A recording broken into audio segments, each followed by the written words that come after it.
క్రీస్తుపూర్వం 1550 రాగి యుగం. సింధు తీర మైదానంలో ద్రావిడ సామంతులు పాలిస్తున్నారు. వారి రాజధానులు మొహంజదారో, హరప్పాదులు. మైదాన ప్రాంతంలో ప్రాక్ ద్రావిడం, హిమాలయ కొండల్లో ప్రాక్ కిరాత భాష. ప్రాక్ ద్రావిడుల్లో బానిస విధానం ఉన్న సామంత వ్యవస్థ, కిరాతుల్లో గణతంత్ర వ్యవస్థ.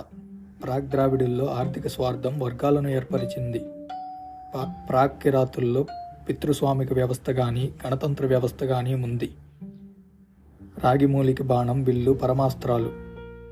ప్రాక్ ద్రావిడ దేవతలు, ప్రాక్ కిరాత దేవతలు పూజింపబడుతున్నారు. అందరూ మాంసాహారులు.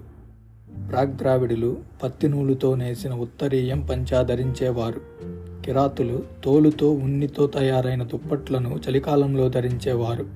ఇతర కాలాల్లో నగ్నంగా ఉండేవారు. ఇది క్రీస్తుకు పూర్వం 1550.